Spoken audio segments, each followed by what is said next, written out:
ಗೆಳೆಯರೇ ನಮಸ್ಕಾರ, ಹೇಗಿದ್ದೀರಿ ಎಲ್ರು? ಗೆಳೆಯರೇ, ಕುರ್ಚಿ ಕಿತ್ತಾಟದಲ್ಲಿ ಕೊನೆಗೂ ಡಿ.ಕೆ ಬ್ರದರ್ಸ್ಗೆ ಗೆಲುವು ಸಿಗ್ತಾ ಇದೆ. ಇಂಥದ್ದೊಂದು ವಿಚಾರವನ್ನು ದೆಹಲಿಯಿಂದ ಬಂದ ಪ್ರಿಯಾಂಕ ಖರ್ಗೆ ಕೊಡ್ತಾ ಇದ್ದಾರೆ. ಇದೇ ಸಮಯದಲ್ಲಿ ಡಿ.ಕೆ ಶಿವಕುಮಾರ್ ನಿವಾಸದಲ್ಲಿ ಒಂದಷ್ಟು ಚಟುವಟಿಕೆಗಳು ನಡೀತಾ ಇವೆ. ಅದರಲ್ಲೂ ಇಲ್ಲಿಯವರೆಗೂ ಸಿದ್ದರಾಮಯ್ಯ ನಮಗೆ ದೇವರು ಅನ್ನೋ ಹಾಗೆ ಮಾತಾಡ್ತಾ ಇದ್ದ ಶಾಸಕರು ಮತ್ತು ಮಂತ್ರಿಗಳೆಲ್ಲ ಡಿ.ಕೆ ಮನೆಗೆ ಓಡೋಡಿ ಬರ್ತಾ ಇದ್ದಾರೆ. ಅದೇ ಸಿದ್ದು ಬಣದ ನಾಯಕರು ಮತ್ತು ಸಿದ್ದರಾಮಯ್ಯ ಮಾತ್ರ ಸೈಲೆಂಟ್ ಆಗಿದ್ದಾರೆ. ಇಲ್ಲಿ ರಾಹುಲ್ ಗಾಂಧಿ ಕೊಟ್ಟ ಒಂದು ಸಂದೇಶಕ್ಕೆ ಸಿದ್ದು ಬಣ ಸೈಲೆಂಟ್ ಆಗಿದ್ರೆ, ಸಿದ್ದರಾಮಯ್ಯ ಮಾಡ್ತಾ ಇರೋ ಆ ಒಂದು ಕೆಲಸ ಸಿದ್ದರಾಮಯ್ಯ ಅವರನ್ನ ಮಾಜಿ ಮಾಡುತ್ತೆ ಅನ್ನೋದು ಖಚಿತ ಆಗ್ತಾ ಇದೆ. ಹಾಗಾದ್ರೆ ರಾಹುಲ್ ಗಾಂಧಿ ಮತ್ತು ಸೋನಿಯಾ ಗಾಂಧಿ ಅದ್ಯಾವ ಸಂದೇಶವನ್ನ ಪ್ರಿಯಾಂಕ ಖರ್ಗೆಗೆ ಕೊಟ್ಟಿದ್ದಾರೆ? ಇಲ್ಲಿಯವರೆಗೂ ಸಿದ್ದರಾಮಯ್ಯ ದೇವರು ಅನ್ನೋ ಹಾಗೆ ಮಾತಾಡ್ತಾ ಇದ್ದ ಶಾಸಕರು ಮತ್ತು ಮಂತ್ರಿಗಳು ಡಿ.ಕೆ.ಶಿ ಮನೆಗೆ ಓಡೋಡಿ ಬರ್ತಾ ಇರೋದ್ಯಾಕೆ? ಕೊನೆಗೂ ಡಿ.ಕೆ ಸಿಎಂ ಮಾಡೋಕೆ ದಿನಾಂಕ ನಿಗದಿ ಆಯ್ತಾ? ಸಿದ್ದರಾಮಯ್ಯ ಮತ್ತೆ ಏನಾದರೂ ಎಡವಟ್ಟನ್ನು ಮಾಡೋ ಯೋಚನೆ ಮಾಡ್ತಾರಾ? ಏನಿದು ಸಿದ್ದರಾಮಯ್ಯ ಅವರ ಮೌನ ಯಾತ್ರೆ? ರಾಹುಲ್ ಗಾಂಧಿ ಸಿಎಂ ಡಿ.ಕೆ ಮತ್ತು ಡಿ.ಸಿ.ಎಂ ಸಿದ್ದರಾಮಯ್ಯಗೆ ರವಾನೆ ಮಾಡಿರೋ ಸಂದೇಶ ಏನು? ಯಾವಾಗ ನಡೆಯುತ್ತೆ ಸಂಧಾನ ಸಭೆ? ಎಲ್ಲವನ್ನ ಈ ವಿಡಿಯೋದಲ್ಲಿ ನೋಡ್ಕೊಂಡು ಬರೋಣ ಬನ್ನಿ. ಗೆಳೆಯರೇ, ಈಗಾಗಲೇ ಕುರ್ಚಿ ಕಿತ್ತಾಟಕ್ಕೆ ಫುಲ್ ಸ್ಟಾಪ್ ಇಡೋಕೆ ಹೈಕಮಾಂಡ್ ನಿರ್ಧಾರವನ್ನ ಮಾಡಿ, ಅದೇ ಕಾರಣಕ್ಕೆ ಈಗಾಗಲೇ ಪ್ರಿಯಾಂಕ ಖರ್ಗೆಯನ್ನ ದೆಹಲಿಗೆ ಕರೆಸಿಕೊಂಡಿದ್ದ ರಾಹುಲ್ ಗಾಂಧಿ ಮತ್ತು ಸೋನಿಯಾ ಗಾಂಧಿ ಸುಮಾರು 1.5 ಗಂಟೆಗಳ ಕಾಲ ಚರ್ಚೆಯನ್ನು ನಡೆಸಿ ಒಂದಷ್ಟು ವಿಚಾರಗಳನ್ನು ಚರ್ಚೆ ಮಾಡಿ, ಅದಾದ ನಂತರ ರಾಜ್ಯದಲ್ಲಿರೋ ಸಿಎಂ ಸಿದ್ದರಾಮಯ್ಯ ಮತ್ತು ಡಿ.ಸಿ.ಎಂ ಡಿ.ಕೆ ಶಿವಕುಮಾರ್ ಇಬ್ಬರಿಗೂ ಸಂದೇಶವನ್ನು ರವಾನೆ ಮಾಡಿದ್ದಾರೆ. ದೆಹಲಿಯಲ್ಲಿ ಏನೆಲ್ಲ ಚರ್ಚೆಗಳಾಗಿವೆ ಅನ್ನೋದನ್ನ ಈ ಹಿಂದಿನ ವಿಡಿಯೋದಲ್ಲಿ ಹೇಳಿದ್ವಿ. ಈಗ ಅಲ್ಲಿಂದ ರಾಹುಲ್ ಗಾಂಧಿ ಮತ್ತು ಸೋನಿಯಾ ಗಾಂಧಿ ಕೊಟ್ಟಿರೋ ಸಂದೇಶವನ್ನು ಹೊತ್ತು ಪ್ರಿಯಾಂಕ ಖರ್ಗೆ ದೆಹಲಿಯಿಂದ ಬೆಂಗಳೂರಿಗೆ ನಿನ್ನೆ ಮಧ್ಯಾಹ್ನ ಬಂದಿದ್ರು. ಬೆಂಗಳೂರಿಗೆ ಬಂದವರೇ ಮೊದಲು ಭೇಟಿ ಮಾಡಿದ್ದು ಡಿ.ಕೆ ಶಿವಕುಮಾರ್ ಅವರನ್ನ. ಅದಕ್ಕೆ ಮುಖ್ಯವಾದ ಕಾರಣ ಅಂದ್ರೆ ಡಿ.ಕೆ ಶಿವಕುಮಾರ್ ಸಿಎಂ ಕುರ್ಚಿ ಸಿಕ್ಕರೆ ಪ್ರಿಯಾಂಕ ಖರ್ಗೆಗೂ ಲಾಟರಿ ಹೊಡೆದ ಹಾಗೆ. ಯಾವುದೋ ಒಂದು ಮುಖ್ಯವಾದ ಹುದ್ದೆ ಸಿಗುತ್ತೆ ಅನ್ನೋದು ಕನ್ಫರ್ಮ್ ಆಗಿದೆ. ಡಿ.ಸಿ.ಎಂ ಡಿ.ಕೆ ಶಿವಕುಮಾರ್ ಡಿ.ಸಿ.ಸಿ ಬ್ಯಾಂಕ್ ಚುನಾವಣೆಯ ಮೀಟಿಂಗ್ ನಡೆಸ್ತಾ ಇದ್ದಿದ್ದನ್ನ ಬಿಟ್ಟು ಪ್ರಿಯಾಂಕ ಖರ್ಗೆ ಜೊತೆ ರಹಸ್ಯವಾಗಿ ಅರ್ಧ ಗಂಟೆ ಚರ್ಚೆಗಳನ್ನು ನಡೆಸಿದ್ದಾರೆ. ಜೊತೆಗೆ ಅಲ್ಲಿ ರಾಹುಲ್ ಗಾಂಧಿ ಕಳಿಸಿದ್ದ ಸಂದೇಶವನ್ನು ಕೊಟ್ಟಿದ್ದಾರೆ. ಅದಾದ ನಂತರ ಡಿ.ಕೆ ಶಿವಕುಮಾರ್ ಮನೆಯಲ್ಲಿ ಒಂದಷ್ಟು ರಾಜಕೀಯ ಬೆಳವಣಿಗೆಗಳು ನಡೆಯೋಕೆ ಶುರುವಾಗಿವೆ.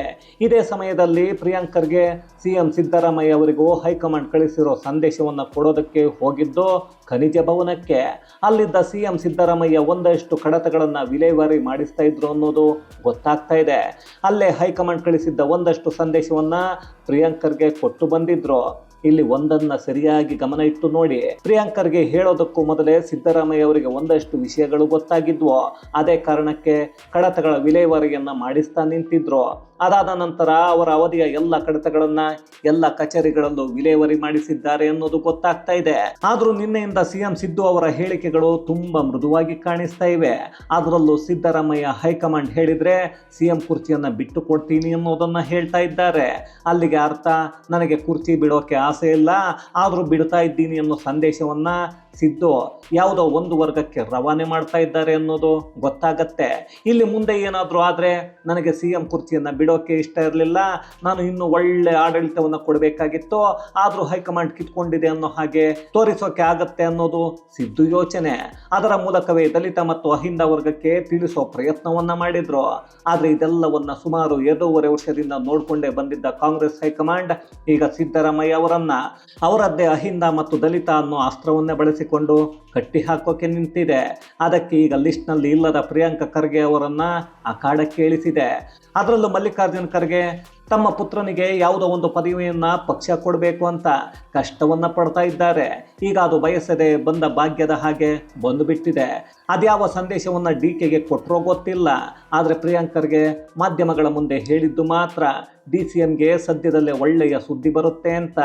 ಈಗಿನ ಪರಿಸ್ಥಿತಿಯಲ್ಲಿ ಡಿ.ಕೆ ಶಿವಕುಮಾರ್ಗೆ ಒಳ್ಳೆಯ ಸುದ್ದಿ ಅಂದರೆ ಅದು ಸಿಎಂ ಆಗೋದು. ಅದೇ ಸಂದೇಶವನ್ನು ಹೈಕಮಾಂಡ್ ಕೊಟ್ಟಿದೆ ಅನ್ನೋದನ್ನ ಈಗ ಡಿ.ಕೆ.ಶಿ ಆಪ್ತವಲಯ ಹೇಳಿಕೊಳ್ತಾ ಇದೆ. ಸಂದೇಶ ಬಂದ ಬೆನ್ನಲ್ಲೇ ಡಿ.ಕೆ ವಿರುದ್ಧವಾಗಿ ಮಾತನಾಡ್ತಾ ಇದ್ದ ಸಿದ್ದರಾಮಯ್ಯ ಬಣದಲ್ಲಿ ಗುರುತಿಸಿಕೊಂಡಿದ್ದವರೆಲ್ಲ ಡಿ.ಕೆ ಮನೆಗೆ ಹುಡುಕಿಕೊಂಡು ಬರೋಕೆ ಶುರು ಮಾಡಿಕೊಂಡಿದ್ದಾರೆ. ಅದರಲ್ಲಿ ಜಮೀರ್ ಅಹಮದ್ ಖಾನ್, ಜಾರ್ಜ್ ಹೀಗೆ ಬಹಳಷ್ಟು ಜನರು ಇದ್ದಾರೆ. ಇದೇ ತಿಂಗಳ 30ನೇ ತಾರೀಕಿನ ಒಳಗೆ ಸಿಎಂ ಸಿದ್ದರಾಮಯ್ಯ ಮತ್ತು ಡಿ.ಕೆ. ಶಿವಕುಮಾರ್ ಇಬ್ಬರನ್ನು ಮುಖಾಮುಖಿಯಾಗಿ ಕೂರಿಸಿ ಒಂದಷ್ಟು ಸಂಧಾನ ಮಾಡಿ ಡಿ.ಕೆ.ಗೆ ಸಿಎಂ ಕುರ್ಚಿಯನ್ನು ಬಿಟ್ಟು ಕೊಡೋ ಹಾಗೆ ಮಾಡೋಕೆ ಹೈಕಮಾಂಡ್ ಯೋಚನೆ ಮಾಡಿದೆ. ಆಗ ಒಂದಷ್ಟು ಬೇಡಿಕೆಗಳನ್ನು ಸಿದ್ದರಾಮಯ್ಯ ಇಡ್ತಾರೆ. ಅದಕ್ಕಾಗಿ ಈಗಾಗಲೇ ಪ್ರಿಯಾಂಕ್ ಖರ್ಗೆಗೆ ಯಾವುದಾದ್ರೂ ಹುದ್ದೆಯನ್ನು ಕೊಡೋ ನಿರ್ಧಾರವನ್ನು ರಾಹುಲ್ ಗಾಂಧಿ ಮಾಡಿಕೊಂಡಿದ್ದಾರೆ. ಇಲ್ಲಿ ಹಾಗಂತ ಈ ಪ್ರಿಯಾಂಕ್ ಖರ್ಗೆಗೆ ಅದ್ಯಾವ ದೊಡ್ಡ ಯೋಗ್ಯತೆ ಇದೆ ಅಂತ ಹುದ್ದೆ ಕೊಡ್ತಾರೆ ಅಂತ ಯೋಚನೆ ಮಾಡಬೇಡಿ. ಈಗಿನ ಕಾಂಗ್ರೆಸ್ ಪಕ್ಷದಲ್ಲಿ ಯೋಗ್ಯತೆ ಬೇಕಾಗಿಲ್ಲ. ಕೇವಲ RSS ಅಥವಾ ಮೋದಿಯ ವಿರುದ್ಧ ಪದೇ ಪದೇ ಮಾತಾಡ್ತಾ ಇದ್ರೆ ಸಾಕು, ಒಂದು ಹಂದಿಗೂ ಒಂದು ಸ್ಥಾನ ಸಿಕ್ಕಿಬಿಡುತ್ತೆ. ಅದನ್ನು ರಾಹುಲ್ ಗಾಂಧಿ ಕೊಡ್ತಾರೆ ಅನ್ನೋದು ಎಲ್ಲರಿಗೂ ಗೊತ್ತೇ ಇದೆ. ಅದನ್ನೇ ಈಗಲೂ ಮಾಡೋಕ್ಕೆ ಹೊರಟಿರಬಹುದು. ಇನ್ನು ಸಿದ್ದರಾಮಯ್ಯ ಅವರನ್ನು ಸಿಎಂ ಕುರ್ಚಿಯಿಂದ ಇಳಿಸೋಕೆ ಡಿ.ಕೆ. ಶಿವಕುಮಾರ್ ಪರ ಅದೆಷ್ಟು ಶಾಸಕರಿದ್ದಾರೆ ಅನ್ನೋದನ್ನು ಬಹಳಷ್ಟು ಜನರು ಕೇಳ್ತಾರೆ. ಸುಮಾರು 60ರಿಂದ 70 ಶಾಸಕರು ಡಿ.ಕೆ. ಪರವಾಗಿ ಇದ್ದಾರೆ ಅನ್ನೋ ಮಾಹಿತಿಗಳು ಬರ್ತಾ ಇವೆ. ಅಯ್ಯೋ, 2.5 ವರ್ಷದ ಹಿಂದೆ ಕೇವಲ 15 ಶಾಸಕರು ಇದ್ರಲ್ಲ, ಈಗ ಎಲ್ಲಿಂದ ಬಂದರು ಅನ್ನಿಸಿದ್ರು ಬಹಳಷ್ಟು ಶಾಸಕರನ್ನ ವಿಶ್ವಾಸಕ್ಕೆ ತೆಗೆದುಕೊಂಡಿದ್ದಾರೆ. ನಿನ್ನೆ ದೆಹಲಿಗೆ ಹೋಗಿರೋ ಡಿ.ಕೆ. ಬಣದಲ್ಲಿ 3 ಬೆಳಗಾವಿಯ ಶಾಸಕರೇ ಇದ್ದಾರೆ. ಅಲ್ಲಿರೋ ಎಲ್ಲ ಶಾಸಕರಿಗೂ ಬಹುತೇಕ ಟಿಕೆಟ್ ಕೊಡಿಸಿದ್ದೆ ಸತೀಶ್ ಜಾರಕಿಹೊಳಿ. ಆದರೆ ಇವತ್ತು ಅದೇ ಶಾಸಕರು ಸತೀಶ್ ಜಾರಕಿಹೊಳಿ ವಿರುದ್ಧವಾಗಿ ಡಿ.ಕೆ. ಶಿವಕುಮಾರ್ ಜೊತೆಗೆ ನಿಂತಿದ್ದಾರೆ. ಇದು ಸಿದ್ದರಾಮಯ್ಯ ಅವರನ್ನ ಕಂಗಾಲು ಮಾಡಿರೋದು ನಿಜ. ಅದನ್ನೇ 3 ದಿನಗಳ ಹಿಂದೆ ಡಿ.ಕೆ. ಹೇಳಿಕೊಂಡಿದ್ದು, ನನ್ನ ಪರವಾಗಿ ಕನಿಷ್ಠ ಒಂದೊಂದು ಜಿಲ್ಲೆಯಲ್ಲೇ 2 ಶಾಸಕರಿದ್ದಾರೆ ಅಂತ. ಹಾಗಾಗಿ ಕಡಿಮೆ ಅಂದರೂ 60 ಶಾಸಕರು ಡಿ.ಕೆ. ಪರವಾಗಿ ನಿಲ್ತಾರೆ ಅನ್ನೋ ಧೈರ್ಯದಿಂದಲೇ ಸೀಕ್ರೆಟ್ ವೋಟಿಂಗ್ ನಡೆದೇ ಬಿಡ್ಲಿ ಅನ್ನೋದನ್ನ ಹೇಳಿದ್ರು. ಇಲ್ಲಿ ಬಹಳಷ್ಟು ಹಿರಿಯ ದಲಿತ ಶಾಸಕರಿಗೂ ಸಿದ್ದರಾಮಯ್ಯ ಅವರನ್ನ ಕಂಡ್ರೆ ಅಸಮಾಧಾನ ಇದ್ದೇ ಇದೆ. ಅದಕ್ಕೆ ಕಾರಣ ಅಂದ್ರೆ ದಲಿತ ಸಿಎಂ ಅಂತ ಅಧಿಕಾರಕ್ಕೆ ಕುತ್ತು ಬಂದಾಗ ಮಾತನಾಡೋ ಸಿದ್ದರಾಮಯ್ಯ ಪರಮೇಶ್ವರ್ ಸಿಎಂ ಆಗಬೇಕಿದ್ದಾಗ ಅವರ ಕ್ಷೇತ್ರದಲ್ಲಿ ಗೆದ್ದಿಲ್ಲ ಅನ್ನೋದನ್ನೇ ಹೇಳ್ಕೊಂಡು ಅಲ್ಲಿ ಒಂದಷ್ಟು ಷಡ್ಯಂತ್ರ ಮಾಡಿ ಸಿಎಂ ಆಗದ ಹಾಗೆ ನೋಡ್ಕೊಂಡಿದ್ರು. ಅದೇ ರೀತಿ ಮಲ್ಲಿಕಾರ್ಜುನ ಖರ್ಗೆ ಕಾಂಗ್ರೆಸ್ ಪಕ್ಷದಲ್ಲಿ 60 ವರ್ಷ ದುಡಿದಿದ್ರು. ಅವರು ಸಿಎಂ ಆಗೋ ಅವಕಾಶ ಬಂದಾಗ ಅವರಿಗೆ ಸಿಗಬೇಕಾಗಿದ್ದ ಸಿಎಂ ಪಟ್ಟವನ್ನ ಕಿತ್ತುಕೊಂಡಿದ್ರು. ಹಾಗಾಗಿ ಇಲ್ಲಿ ಸಿದ್ದರಾಮಯ್ಯ ದಲಿತ ವಿರೋಧಿ ಅನ್ನೋದು ಕೆಲ ದಲಿತ ನಾಯಕರ ಅಭಿಪ್ರಾಯ. ಆದರೆ ಬದಲಾದ ರಾಜಕಾರಣದಲ್ಲಿ ಸಿದ್ದರಾಮಯ್ಯ ಜೊತೆಗೆ ಗುರುತಿಸಿಕೊಳ್ತಾ ಇದ್ದಾರೆ ಅಷ್ಟೇ. ಹಾಗಂತ ಇವರೆಲ್ಲ ಡಿ.ಕೆ. ಶಿವಕುಮಾರ್ ಸಿಎಂ ಆದ ನಂತರ ಕೂಡ ಸಿದ್ದರಾಮಯ್ಯ ಜೊತೆಯಲ್ಲೇ ಇರ್ತಾರೆ ಅಂತ ಅಲ್ಲ. ಅದೇನೇ ಆದರೂ ಈಗ ಸಿದ್ದರಾಮಯ್ಯ ಅವರಿಗೆ ಕುರ್ಚಿಯನ್ನು ಬಿಟ್ಟು ಕೊಡೋದು ಅಂದರೆ ಸಂಕಷ್ಟ ಆಗತ್ತೆ. ಹಾಗಾಗಿ ಇದನ್ನೆಲ್ಲ ಒಪ್ಪಿಕೊಂಡು ಸುಮ್ಮನೆ ಇರ್ತಾರ ಅಂದರೆ ಖಂಡಿತ ಇರಲ್ಲ. ಇಲ್ಲಿ ಎಲ್ಲ ನಾಯಕರು ಸಿದ್ದರಾಮಯ್ಯ ಪರ ಇಲ್ಲ ಅನ್ನೋದು ನಿಜ. ಹಾಗಂತ ಯಾರು ಕೂಡ ಸಿದ್ದರಾಮಯ್ಯ ಅವರ ಕುತಂತ್ರಕ್ಕೆ ಬಲಿಯಾಗಲ್ಲ ಅಂತ ತಿಳ್ಕೊಂಡ್ರೆ ಅದು ನಮ್ಮ ತಪ್ಪಾಗತ್ತೆ.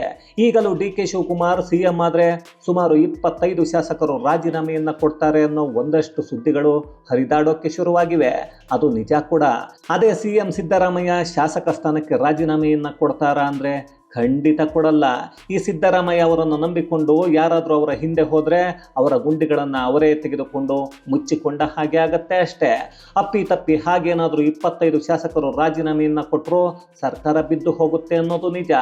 ಆಗಲೂ ಸಿದ್ದರಾಮಯ್ಯ ಪಕ್ಷದ ಒಳಗೆ ಉಳಿದುಕೊಂಡಿರ್ತಾರೆ. ಒಳ್ಳೆಯವರ ಹಾಗೆ ನಾಟಕ ಮಾಡ್ತಾ ಇರ್ತಾರೆ. ಇಲ್ಲಿ ಕೆಟ್ಟವರಾಗೋದು ಮಾತ್ರ ರಾಜೀನಾಮೆ ಕೊಡೋ ಶಾಸಕರು. ಸದ್ಯಕ್ಕೆ ಡಿ.ಕೆ. ಶಿವಕುಮಾರ್ ಸಿಎಂ ಆಗೋದು ಗ್ಯಾರಂಟಿ ಅನ್ನೋದನ್ನು ಹೈಕಮಾಂಡ್ ತಿಳಿಸಿದೆ. ಅದಕ್ಕಾಗಿ ಇದೇ ತಿಂಗಳಲ್ಲಿ ಒಂದು ಸಂಧಾನ ಸಭೆಯನ್ನು ಡಿ.ಕೆ. ಮತ್ತು ಸಿದ್ದರಾಮಯ್ಯ ಇಬ್ಬರನ್ನು ಕೂರಿಸಿ ಮಾಡ್ತೀವಿ ಅಂತಿದ್ದಾರೆ. ಅದೆಷ್ಟರ ಮಟ್ಟಿಗೆ ಸಕ್ಸಸ್ ಆಗುತ್ತೆ ಅನ್ನೋದು ಮಾತ್ರ ಗೊತ್ತಿಲ್ಲ.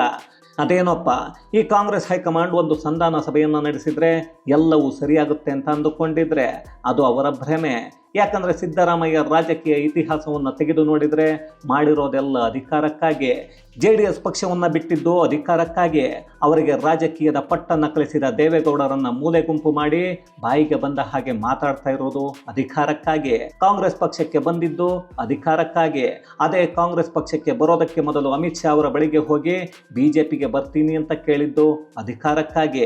ಅದೇ ಕಾಂಗ್ರೆಸ್ ಪಕ್ಷಕ್ಕೆ ಬಂದ ಮೇಲೆ ಖರ್ಗೆಯನ್ನು ಮೂಲೆ ಗುಂಪು ಮಾಡಿ ಸಿಎಂ ಆಗಿದ್ದು ಅಧಿಕಾರಕ್ಕಾಗಿ. ಈಗ ಡಿ.ಕೆ. ಶಿವಕುಮಾರ್ ಅವರನ್ನು ಮೂಲೆ ಗುಂಪು ಮಾಡಿ ಪಕ್ಷದ ಒಳಗಿರೋ ಶಾಸಕರನ್ನೇ ಅಹಿಂದ ದಲಿತ ಅನ್ನೋ ಹೆಸರಲ್ಲಿ ಹೊಡಿತಾ ಇರೋದು ಅಧಿಕಾರಕ್ಕಾಗಿಯೇ. ಅವರು ಅಹಿಂದ ಅನ್ನೋದನ್ನು ಮಾಡಿಕೊಂಡಿದ್ದೇ ಅವರ ಸ್ವಾರ್ಥ ರಾಜಕಾರಣಕ್ಕೆ ಅನ್ನೋದನ್ನು ದೇವೇಗೌಡರು ಮೊನ್ನೆ ತಾನೇ ಬಿಚ್ಚಿಟ್ಟಿದ್ರು. ಯಾಕಂದ್ರೆ ಈ ಅಹಿಂದ ಅಂತ ಸಿದ್ದರಾಮಯ್ಯ ಹೇಳ್ಕೊಳ್ಳೋ ಕೆಲವರು ಸಿದ್ದರಾಮಯ್ಯ ಎಲ್ಲಿಗೆ ಹೋಗ್ತಾರೆ ಅಲ್ಲಿ ಇರ್ತಾರೆ. ಅದನ್ನು ಬಿಟ್ಟು ಯಾವುದೇ ಪಕ್ಷದ ಜೊತೆಗೆ ಬೇರೆ ನಾಯಕರ ಜೊತೆ ಗುರುತಿಸಿಕೊಳ್ಳಲ್ಲ. ಈಗ ನೋಡಿದರೆ ಪ್ರಿಯಾಂಕ್ ಖರ್ಗೆಯನ್ನ ಸಿದ್ದರಾಮಯ್ಯಗೆ ಎದುರಾಳಿಯ ಹಾಗೆ ರಾಹುಲ್ ಗಾಂಧಿ ನಿಲ್ಲಿಸ್ತಾ ಇದ್ದಾರೆ. ಸಿದ್ದರಾಮಯ್ಯ ಸ್ವಾರ್ಥಿ, ಅಧಿಕಾರದಾಹಿ ಅನ್ನೋದು ನಿಜ. ಹಾಗಂತ ಪ್ರಿಯಾಂಕ್ ಖರ್ಗೆ ಸಿದ್ದರಾಮಯ್ಯ ಅವರ ಸ್ಥಾನವನ್ನು ಪಕ್ಷದಲ್ಲಿ ತುಂಬೋಕೆ ಆಗತ್ತಾ ಅಂದರೆ ಖಂಡಿತ ಆಗಲ್ಲ. ಯಾಕಂದರೆ ಕಾಂಗ್ರೆಸ್ ಪಕ್ಷದಲ್ಲಿ, ಅದರಲ್ಲೂ ರಾಜ್ಯದಲ್ಲಿ ಈ ಮರಿ ಖರ್ಗೆಯನ್ನ ಯಾವುದೇ ನಾಯಕರು ಒಪ್ಪಿಕೊಳ್ಳಲ್ಲ ಅನ್ನೋದು ಕೂಡ ಅಷ್ಟೇ ನಿಜ. ಹಿಂಗಿದ್ದಾಗ ಮುಂದೆ ಕಾಂಗ್ರೆಸ್ ಕತೆ ಏನಾಗುತ್ತೆ ಅನ್ನೋದನ್ನು ಕಾದು ನೋಡಬೇಕು. ಆದರೂ ಸದ್ಯಕ್ಕೆ ಹಲ್ವಾ ಬಂದು ಮರಿ ಖರ್ಗೆ ಬಾಯಿಗೆ ಬಿದ್ದಿದೆ. ಅದು ಎಲ್ಲಿಯವರೆಗೆ ಇರುತ್ತೆ ಅನ್ನೋದನ್ನು ನೋಡೋಣ. ಇದು ಗೆಳೆಯರೆ, ಹೈಕಮಾಂಡ್ DK ಶಿವಕುಮಾರ್ ಮತ್ತು ಸಿದ್ದರಾಮಯ್ಯಗೆ ಕೊಟ್ಟಿರೋ ಸಂದೇಶದ ಕುರಿತಾದ ಒಂದಷ್ಟು ಮಾಹಿತಿ, ಮತ್ತಷ್ಟು ವಿಶೇಷತೆಗಳೊಂದಿಗೆ ಮುಂದಿನ ವಿಡಿಯೋದಲ್ಲಿ ಭೇಟಿಯಾಗೋಣ. ಅಲ್ಲಿಯವರೆಗೂ ಕನ್ನಡವೇ ಸತ್ಯ, ಕನ್ನಡವೇ ನಿತ್ಯ.